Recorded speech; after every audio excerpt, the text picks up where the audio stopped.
Shabbat Shalom Mishpocha. Welcome to another edition of Torah Tidbits. Today's installment is number 38, and it's called Korach, which is named after the guy who started this great rebellion in Israel. And the passage is taken from Bamidbar, Numbers, chapter 16, all the way to chapter 18, verse 32. So it covers a lot of ground, covers a lot of subjects, covers the Korach rebellion, covers the Aaron's rod that budded, and things like this. But basically, in a nutshell, God don't do politics. God's not an American. He didn't write the Constitution or the Declaration of Independence. He's not a Democrat or Republican. The way God's government is set up is under a theocratic rule, under a rule of God himself and under a rule of his Torah.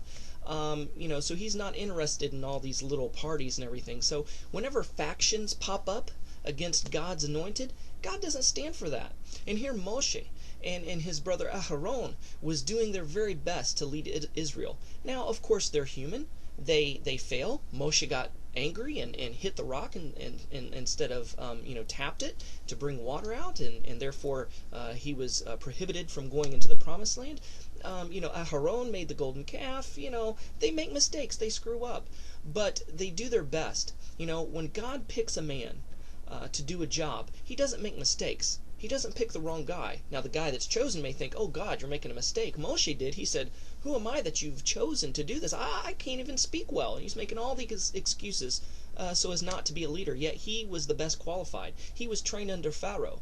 According to the book of Jasher, he ruled a people before he went to Midian and married Yithro's daughter and became a shepherd and before the burning bush.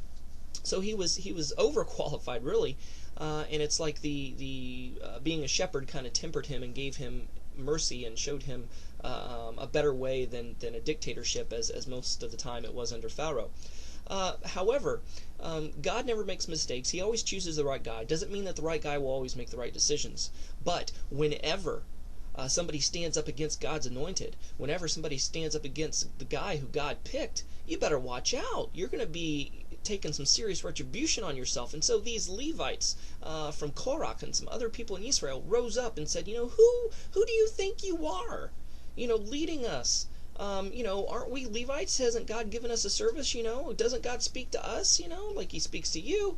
Well, what is this? We need a regime change. So we're challenging your authority. And of course, Moshe, he didn't get mad at him and just start saying, well, may God strike you down.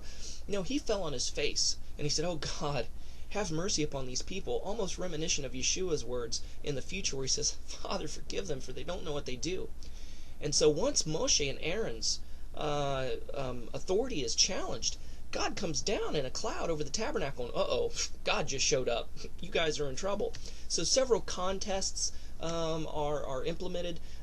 First of all, you have the censers and the fire pans, and of course these men were struck down, not because it was strange fire, because most likely they were Levites. They were privy to the special incense that was used, but they were not authorized as high priest or as priest to deal out the holy fire. And so because they didn't have the authority, God struck them down in the same way that Nadab and Abihu, Aharon's sons, died.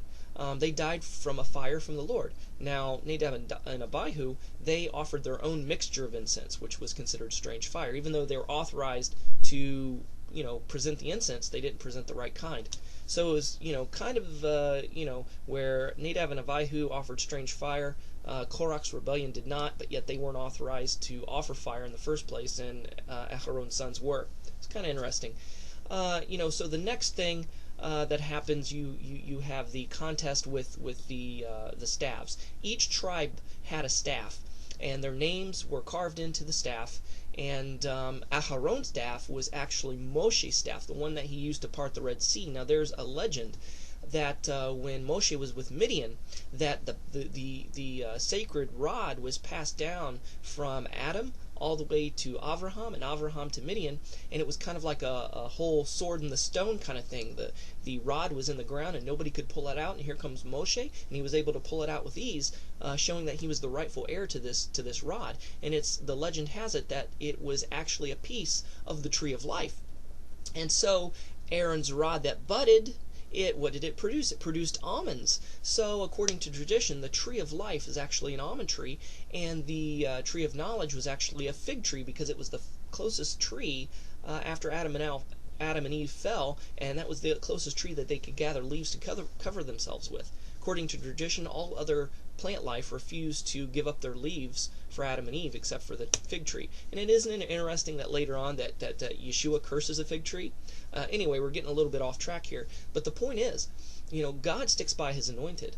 And not only that, but you think of King Saul, Shaul.